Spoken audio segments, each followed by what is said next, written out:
And I would imagine you've been following this along with this as well, especially given your position on the board. But like with the whole, and I don't want to be too hyperbolic about it, but I don't think it's inappropriate to say the fiasco of what's happened with a game like Cyberpunk 2077 and what we're finding out more about as far as its production history and how far the production crew was stretched and everything that's going into that.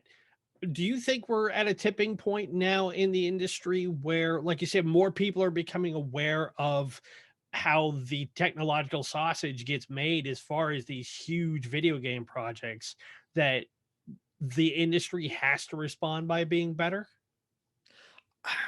I mean, saying they have to respond, it's always dangerous to talk in absolutes like that, or Right. at least to make predictions in absolutes like that. I hope they do. I really hope that the industry learns from this and applies those lessons. Whether it will, I don't know. The games industry is it's a huge industry, and it is in that old, the old analogy, it is a huge battleship that takes a long time to turn. Hmm. You turn it very, very slowly by small degrees. It is very different now to when I first got into it. Like I say, I've now been in games for 15 years, and it is a very different industry now to how it was when I first got into it for a writer, certainly from a writer's point of view. However, there are also some aspects of it which aren't different at all, which have not changed at all in 15 years. And some of those are the aspects that really should change to avoid another situation like Cyberpunk 2077. Funnily enough, I actually tried to join the Cyberpunk 2077 team when that game was first announced, Hmm. because one of the things, along with many other parts of my misspent youth, such as comics and heavy metal, I was also a role player. Right. And I'd been playing role-playing games since I was 12, 13 years old, tabletop Same. role-playing games, I mean. And that includes the original Cyberpunk game by Art Talzorian. I never played Cyberpunk. I played Shadowrun, but I never got to play Cyberpunk. Oh, and see, now we're at war. I didn't run it. I just played it. Yeah, I'm afraid I'm a purist. I can't be doing with any of that magic. The original Cyberpunk game was released in, I think, 1988, and it was 3 Xeroxed stapled booklets that came in a box. It Yeah. wasn't even called Cyberpunk 2013 at that point. It was just called Cyberpunk. And then they released the second edition, Cyberpunk 2020, and sort of retroactively renamed the first edition 2013. I loved that game. I played the hell out of Cyberpunk, both 2013 and 2020, but especially 2020. I loved it so much. So when CD Projekt Red announced that they'd got the license off Artel to do this game, I tried to get on that team. I sort of cajoled my games agent, to try and get me a gig on that game. Unfortunately, at the time, they were only looking for people on site, and I wasn't willing to relocate to Poland for 2 years or whatever to work on one game. That's fair. Um, right. I mean, some people would be, but Sure. I'm, again, along with my sort of flitting around between things, I very rarely spend 2 years working on a single project and doing nothing else. That's almost unheard of for me. So I didn't get on that team, and it looks like it was a blessing in disguise, a bit of a dodged bullet.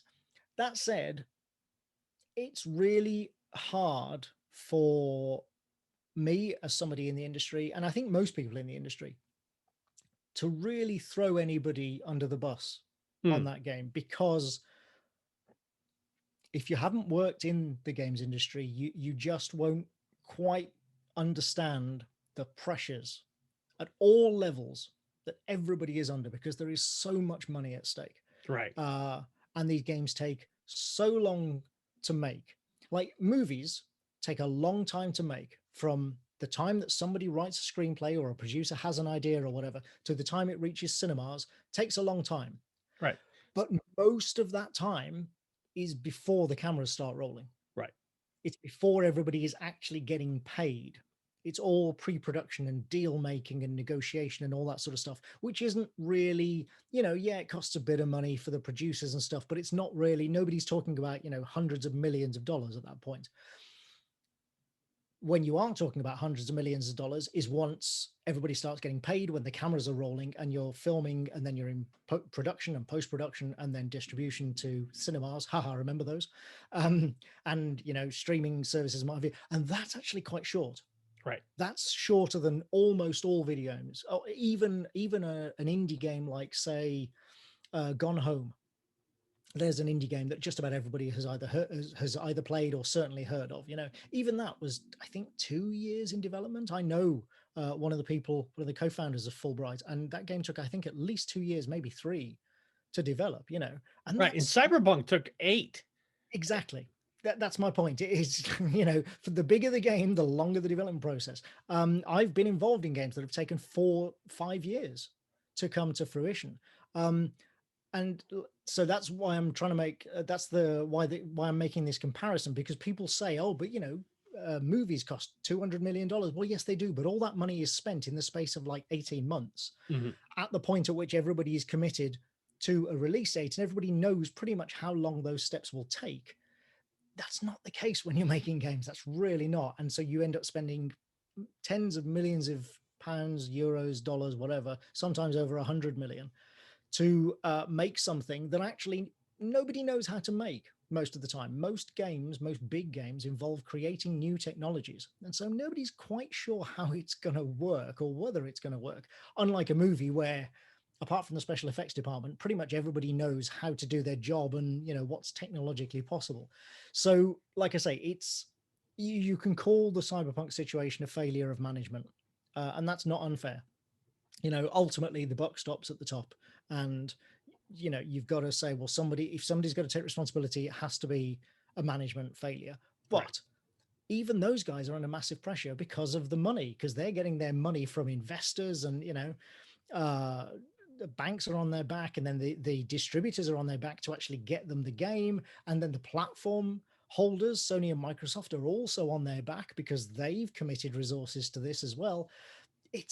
It's just a horrible situation from, you know, top to bottom. And then down at the bottom, you've got the people actually in the trenches making the games. You can't blame them. No. Because, you know, they're not the ones allocating resources or deciding budgets and schedules. Right. So, yeah, as I say, it's really, really hard to kind of throw people under the bus for that, because I have enormous sympathy with everybody at pretty much every level being under enormous pressure to get this game out. For God's sake, just get it out, because as you say, it had been in development for so many years. Right. I was starting to think it had never come out. You know? Yeah, and also the consumer demand was so high. You Yeah. know, Yeah. consumers are not willing to wait. When you say a project like that on that sort of scale is being made, you know, they're not willing to wait 8 years. They want it tomorrow, because a lot of people, to your point, don't understand the amount of work that goes into it. They don't understand that, because in using your analogy of putting it towards movies, which of course we'll touch on in a minute, you know, that machine is, because it's been so established and it's been going that way for so long, you can flip a script around if it gets out of development hell and turn it into a movie you can see in 18 to 24 months, depending on the budget, depending on the studio investment in it. Sometimes, yeah. Right. But that you have to come up with new technology. You have to come up with like a game engine. You know, like I remember I saw a couple of days ago, I think it was Bethesda said that we may not see a new Elder Scrolls game until 2027, which is going to be a 7-year deal. Yep. And I know there are people out there who are already clamoring and saying, well, I can't wait that long, and screw Bethesda, and they're just hosing us without fully understanding the amount of infrastructure that has to be built so that game can come out at that deadline and work. We're such a young industry. Games, as we think of them, console gaming, as we think of it, is what, 25 years old? Yeah. You know, 30, I suppose you could argue, if you go back to kind of before the PlayStation 1's launch. But really, 25, 30 years old, that's nothing. No. You know, that's I mean, the Nintendo Entertainment System is going to turn 40 this decade, which is frightening. Exactly, because you can't make the trouble is, people think that because we had computer games, because we had what we think of now as PC games before the console boom, people think, oh, well, it's just the same, isn't it? But it's really not. Again, if you know the industry, if you ask people who worked in that era, who now work on console titles, they're nothing alike. Partly because of the inflation of budgets. Every console generation, the technology gets so much more demanding that the budgets increase. And when the budgets increase, the pressure increases, and the demand increases. Risks. And and the other problem is, yes, as you say, the public want their games, and the more you delay, the less chance there is. And you do see this in movies a little as well. We're seeing it at the moment with a lot of the movies that are being delayed due to the pandemic. Right. The longer something takes to come out, the less chance there is of it actually getting good reviews, of people actually enjoying it, partly because they build it up in their mind so much to the point that they expect that it's just going to be the best game ever. It's going to be absolutely perfect and do everything they want it to do. And of course it's not. Of course, it's the fact that it's taking so long is normally a sign that it won't do any of those things because it's in troubled development. Mm-hmm.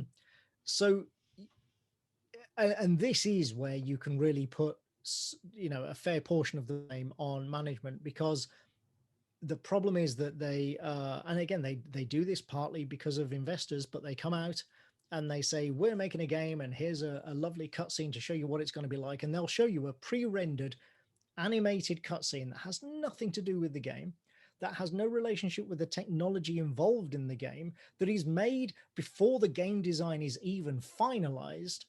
And then they say, and it's coming out in 2 years' time. And everybody back at the studio goes, is it?